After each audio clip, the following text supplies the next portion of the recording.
મોટા ઘોડા પ્રાથમિક શાળા ખાતે જેઓના સરકારી નોકરીના શિક્ષક તરીકેની સેવા ફરજના 15 વર્ષ પૂરા થયા અને એવી ખુશીમાં એમણે પોતે આ પ્રસંગ એક ઊભો કરવાનું વિચાર્યું.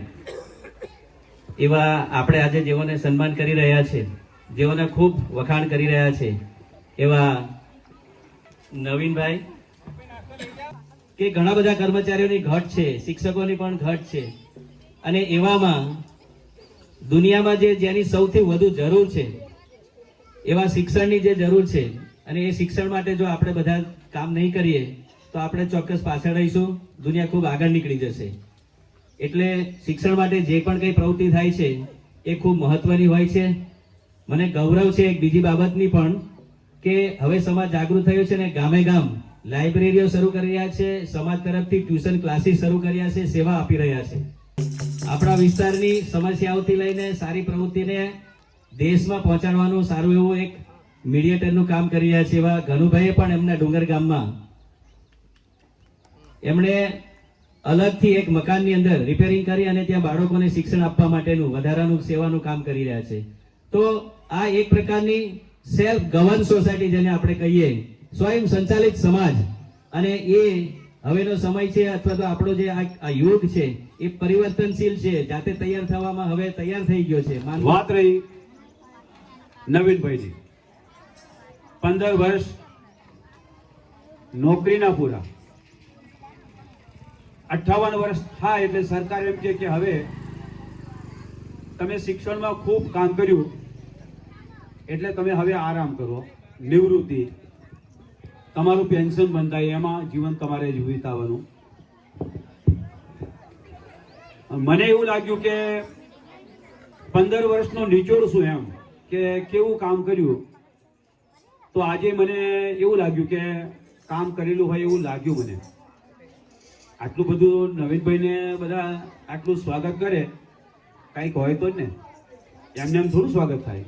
આમ તો ઘણા બધા બજારો ફરે, કવાંટની બજારમાં ફરે, પણ એનું કોઈ સ્વાગત થાય?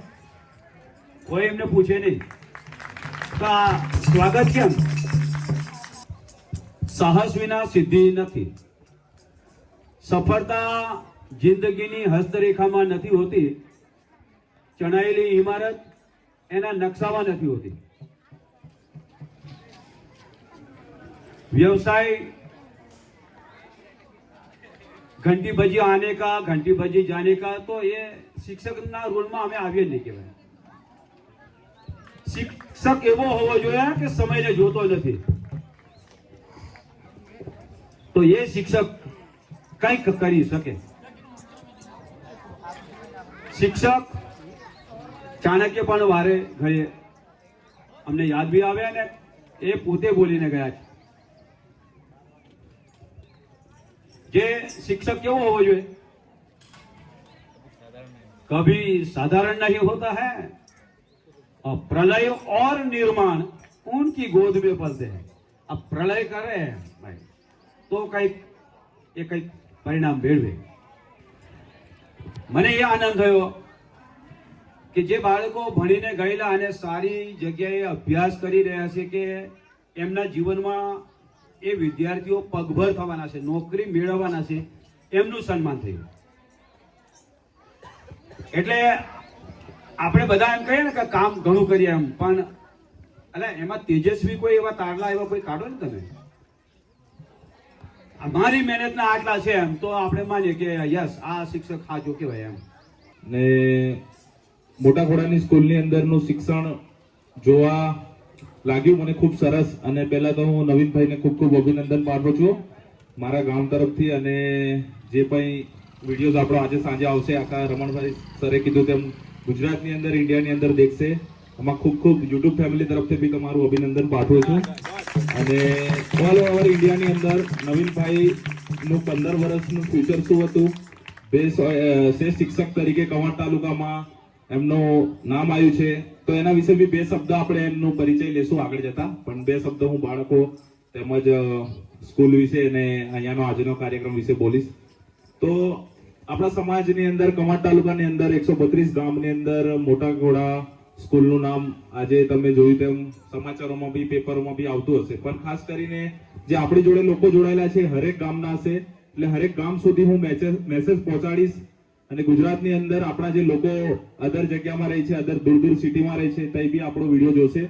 એટલે હું ખૂબ અભિનંદન પાઠવું છું. તેમજ આપણા સ્કૂલની અંદર જે શિક્ષકો બાળકોને પરફોર્મન્સ ડાન્સ જોયું કે અહીંયા જે બી પરફોર્મન્સ કર્યું તો અઠવાડિયાની કે 15 દિવસની મહેનત હશે, પણ આપણા આદિવાસી એરિયાની અંદર બી સાહેબ જોવા જઈએ તો બાળકો ખૂબ હોશિયાર છે. જેમ કરીને જે પૈસા ટકા હારા એ તો પ્રાઇવેટ સ્કૂલોમાં બાળકોને મળતા હોય છે કે થોડી ઘણી ફી હોય ભણાઈ દેશું, પણ ગામડાની સ્કૂલોની અંદર જો શિક્ષક આટલો સારો સ્ટાફ હોય તો આપણા વાલીઓ બેહેલા છે એ બી બાળકને સ્કૂલે મોકલવાથી લઈને ઘરે લેસન સુધીની ધ્યાન બાળક પાછળ તમે આપશો તો તમારું બાળક બી આમાંથી બેહેલા અધિકારીઓ સાહેબ કીધું તેમ અધિકારીઓ શિક્ષણ ડોક્ટર બધું જ ભણશે. પણ એમાં આપણે વાલીઓ બી કાળજી રાખવી પડશે, તેમજ ગામજનો બી શિક્ષકોને મદદરૂપ થવું પડશે.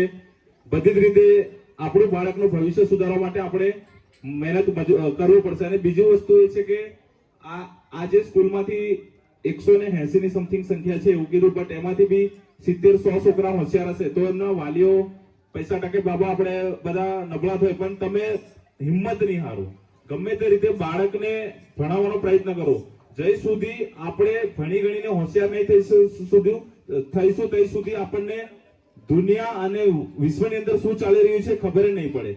આપણે ખાલી નોકરી જ કરવા માટે એવું નહીં અભ્યાસ કરવાનો છે, પણ આપણને કોઈ કઈ જગ્યા પર દબાઈ ના શકે, આપણે ખુદ બોલી શકીએ, આપણે જિંદગી જીવી શકીએ આપણી, એટલા માટે આપણે શિક્ષણ લેવાનું છે, નોકરી ન પડશે. અને એક બે શબ્દ બોલીશ શિક્ષકોને બી કે અમારા જે બી આદિવાસી સમાજની અંદર અમારા જે ફ્રીડમ ફાઇટર છે, ક્રાંતિવીરો છે, બિરસા મુંડા, ટંટિયા મામા, એમનો ઇતિહાસ કોઈ ચોપડામાં લખવામાં નહીં આવેલો. તો સાહેબ દિવસની અંદર અડધો કલાક કે 20 મિનિટ જે અમારા ફ્રીડમ ફાઇટર છે અમારો ઇતિહાસ બી થોડો અમારા છોકરાને અમારું બંધારણ, શિડ્યુલ ટ્રાઇબ 6, અનુસૂચિત જાતિ જનજાતિ વિશે થોડું નોલેજ આપો, જેથી કરીને કાયદાકીય બાબતોમાં બી લોકો થોડા હોશિયાર થાય. શિક્ષણ ચોપડાનું નોલેજ તો બાળકોને મળી જ રહ્યું છે, બટ થોડું બંધારણીય રીતે આદિવાસીઓના હક શું છે, અધિકાર શું છે એ થોડું શીખવાડો તો હું એટલું વિનંતી કરીશ સ્ટાફને. તો મારે બધાને યાદ કરાવવું છે, ખાસ કરીને બધા ગામના આજુબાજુના વાલીઓ આવ્યા છે એમને, કે એક શિક્ષક શું કરી શકે એનો ઉત્તમ દાખલો હોય ને તો નવીનભાઈના બંને ભાઈઓ છે. એમના ઘરે બેસવાની પણ જગા નહોતી. આજે એ સામાન્ય ઘરમાંથી આવા શિક્ષકો જયારે મળે ને, સંજય સાહેબ અને કરશન સાહેબ જેવા, ત્યારે ત્યાંથી જ એવું નક્કી થાય, પાયો જેટલો મજબૂત હોય ને કે ગમે તેવું આગળ જઈએ ને તો પણ પાછા ના પડાય. એટલે ખરેખર મારે શિક્ષકોને વંદન કરવું છે. સાથે સાથે આવી પ્રતિભા હોય, આવા ક્લસ્ટરમાં કાર્ય કરતા હોય અને આવી પ્રતિભાને યોગ્ય સમયે ન્યાય કોણ આપે, તો મને લાગે છે કે સીઆરસી એવા વિઠ્ઠલભાઈ બરાબર કે આવી પ્રતિભાને દર વર્ષે લાવવાનો હોય તો સાહેબ તમે ઉભા થાવ, કારણ કે આજે તમને વંદન કરવાનો દિવસ છે. બધા જ એક કે આવા પ્રતિભાશાળી શિક્ષક કોણ આપણા ક્લસ્ટરમાં, તો નવીનભાઈનું નામ એમણે નક્કી કર્યું તો કે આવું જે શોધવાનું જે કામ છે ને અંદર રહેલી પ્રતિભા, આમ સાયલેન્ટ છે નવીનભાઈ, આજે વખાણ નથી કરતો પણ એકદમ સાયલેન્ટ છે, પણ એનું વર્ગખંડમાં જે કામ થતું છે એનું આપે ખૂબ મોનિટરિંગ કે મૂલ્યાંકન કદાચ સાહેબે કર્યું. મને લાગે છે કે વન ઓફ ધી બેસ્ટ મૂલ્યાંકન સીઆરસી સાહેબે કર્યું છે. એટલે એક શિક્ષક શું કરી શકે એ હું કહેવા માંગુ છું. એટલે ખરેખર એવું કહેવાય કે કલેક્ટર કોઈ દિવસ શિક્ષક બનાવી શકતો નથી, બરાબર ને? ગયા વખતે જયારે શિક્ષક દિન હતો ત્યારે મેં સાંભળ્યું હતું, પણ શિક્ષક હજારો કલેક્ટરો બનાવી શકે. આ તાકાત છે શિક્ષકમાં. અને આ ગામમાં એટલું સરસ, મેં નવીનભાઈને કહ્યું કે નાની અમથી સ્કૂલ છે, હવે આપણે મોટી સ્કૂલમાં જતા રહીએ, બરાબર? અમારા ઘણા બધા મિત્ર મંડળમાં એવું થાય કે આ નાની સ્કૂલમાં શું કરવાનું, પણ આજે નવીનભાઈનો દિવસ છે, બરાબર ને? 15 વર્ષે મને આ સમાજે શું આપ્યું છે, મને આ ઘરે, મને આ સ્કૂલે શું આપ્યું છે, તે મારે સમાજને પાછું આપવું છે. એના સંદર્ભમાં જ આ કાર્યક્રમ થઈ રહ્યો છે. તો એ કે મને વર્ગખંડ કેવો છે, નાની સ્કૂલ છે, એની જોડે કોઈ લેવા દેવા નથી. મને તો મારી નાની સ્કૂલ છે, પણ મારા બાળકો છે ને એના જોડે લેવા દેવા. 15 વર્ષ થયા છે, 15 બાળકોનું સન્માન કરવું. આજે શિક્ષણમાં શું કહેવાય કે એક હરીફાઈનો જમાનો છે, એટલે કે હરીફાઈના જમાનામાં ફક્ત એક જ નંબરને આગળ જવો મોકો મળતો હોય કે છે, કે કોઈ બી ક્ષેત્રમાં કે છે, કેમ એટલે બાળકો હરીફાઈમાં ઉતરે, હરીફાઈમાં આગળ વધે, એ હેતુથી પ્રથમ નંબરને સિલેક્ટ કરીને નાની નાની શું કહે ગિફ્ટ આપીને એમનું સન્માન કરવાનો હતો. પરંતુ એ સાથે મને એ વિચાર આવ્યો કે જે મારા હાથે જે ભણી ગયેલા વિદ્યાર્થીઓ છે, ભૂતપૂર્વ વિદ્યાર્થીઓ છે, એને પણ હું બોલાવું, એને હું મોટિવેટ કરું, એને પ્રેરણારૂપ બનું. એના માટે અલગ અલગ ક્ષેત્રમાં અભ્યાસ કરતા એ બાળકોને મોટિવેટ કર્યા, બોલાવ્યા અને સહભાગી થયા. જોહાર જય આદિવાસી. અત્યારે છે અમે મોટા ખોડા. તો આજે મોટા ખોડાની અંદર શિક્ષણ સફર 15 વર્ષ નવીનભાઈના છે, જે કવાંટ તાલુકાની અંદર શ્રેષ્ઠ શિક્ષક તરીકે એમની પસંદગી કરવામાં આવી છે. તો આપણા સમાજના લોકો બધા જોડાયા છે આપણા જોડે, આપણો કવાંટ તાલુકો, છોટાઉદેપુર જિલ્લોથી અધર લોકો બી. તો શું કહેશો એક શિક્ષણનું મહત્વ એક બાળક પાછળનું નવીન? હું એવું માનું છું કે સરકારી શાળા શ્રેષ્ઠ શાળા કહી શકાય. કે સરકારી શાળામાં એટલી બધી સવલતો હોય, સુવિધાઓ હોય, બરાબર કે જે ભણીને બાળક આગળ જઈ શકે છે. કે એના માટે તમામ સુવિધાઓ સરકાર પૂરી પાડે છે. એના માટે લાભ લેવો જોઈએ. કે હું માનું છું કે મારા 15 વર્ષના સમયગાળા દરમિયાન 15 થી 20 બાળકો ખાનગી સ્કૂલ છોડીને સરકારી શાળા પ્રવેશ લીધો છે.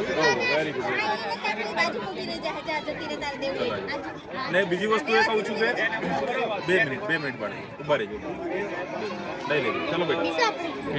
બીજું હું એવું કહીશ કે આપણા એક અંતરિયાળ એવા ગામડામાંથી જો તમારી પસંદગી શિક્ષક તરીકે થઈ કવાંટ તાલુકામાં, તો એના વિશે 2 શબ્દ શું કહેશો? તમે કઈ રીતનું પરફોર્મન્સ આપ્યું બાળકોને, અને આપણી સ્કૂલમાંથી શું તમારી પસંદગી કઈ રીતે કરવામાં આવી, એના વિશે 2 શબ્દો. હું એવું માનું છું કે જો હું માટે પૂરા દિલથી, બરાબર કે જેમ બાળકોને ભણવા માટે મહેનત કરી, બરાબર કે બાળક પણ મહેનત કરીને આગળ આવે, બરાબર ને, કેમ એનું જીવન બનાવે, ભવિષ્ય ઉજળું કરે, એની હું અપેક્ષા રાખું છું. એવું જ હું શિક્ષણ આપું છું, બરાબર ને, કેમ એ રીતે તમામ ગુરુજોને મારી વિનંતી છે કે તમે પણ આ રીતે બાળકોના અભ્યાસમાં રસ લઈને આવી પ્રવૃત્તિ કરો તો બાળક આગળ આવશે, તમે પણ સન્માનિત થશો. બરાબર. ખૂબ ખૂબ અભિનંદન. અને બીજી વસ્તુ કે સર તમે બી આજે જોડાયા છો, બીઆરસી ટીચર સાહેબ, રમણ સાહેબ, નવીનભાઈની કામગીરી વિશે તેમજ શિક્ષણના એક વડીલ તરીકે શું કહેશો? 2 શબ્દ. હા, શિક્ષણમાં નવીનભાઈ ચીમાભાઈ રાઠવાએ જે બાળકો માટે જે મહેનત કરી છે એ સમયને જોયું નથી. માત્ર ભણાવવા પૂરતું નહીં, પણ બાળકોનો જે સર્વાંગીણ જે વિકાસ થવો જોઈએ એમાં મન દઈને અને તન દઈને કામ કર્યું. અને પોતે એ આદિવાસી શિક્ષક છે, તો મારા આદિવાસી બાળકોનો વિકાસ મારાથી કેમ ન થાય એ ભાવનાથી એ ભાઈ કામ કર્યું છે. અને એમને આ 26મી જાન્યુઆરી જે તાલુકામાં એમનું જે સન્માન થયું છે પ્રતિભાશાળી શિક્ષકમાં, એ યોગ્ય નામ આવ્યું છે. અને એમનું જે નામ સિલેક્શન કરવામાં જે CRC કોર્ડિનેટરે જે રસ લીધો છે એમને પણ આ તબક્કે આપણે ધન્યવાદ પાઠવીએ છીએ. આવા બીજા શિક્ષકો પણ ખના થઈને કામ કરતા રહે એવી અમે આદિવાસી સમાજ તરફથી એક અપેક્ષા રાખીએ છીએ. જય હિન્દ. તો ખૂબ સરસ પ્રવચન આપ્યું. એવી જ રીતે હું કહેવા માંગુ છું કે કવાંટ તાલુકાની અંદર 132 ગામોની અંદર બધી સ્કૂલોની અંદર હરેક નવીનભાઈ જેવા શિક્ષક હોય, જેથી કરીને આપણા આદિવાસી બાળકો શિક્ષણ મારફતે ખૂબ આગળ વધે અને પોતાના સમાજની અને પોતાની મનોકામના પૂરી કરે અને સમાજ માટે શિક્ષણ મેળવીને કંઈ ના કંઈ સમાજ માટે કોઈના કોઈ છોકરાનું ભવિષ્ય ભણાવવા, તેમજ આગળ પ્રવચન આપ્યું તેમ ગામમાંથી એ હરેક છોકરાનું એવું દિમાગ હોવું જોઈએ કે મારે કલેક્ટર બનવું છે. તો ખૂબ ખૂબ જોહાર. અને નવીનભાઈ તમારો આભાર માનું છું હું. તો કવાંટ તાલુકાની અંદર હર મારફતે આ વિડીયો ફેલાશે અને હરેક સ્કૂલોની અંદર એક નવીનભાઈ જેવા કામગીરી કરતા એવા શિક્ષક હોય તો આપણો સમાજ અને આપણા બાળકો ખૂબ ખૂબ આગળ વધી શકે છે. જોહાર. જય આદિવાસી.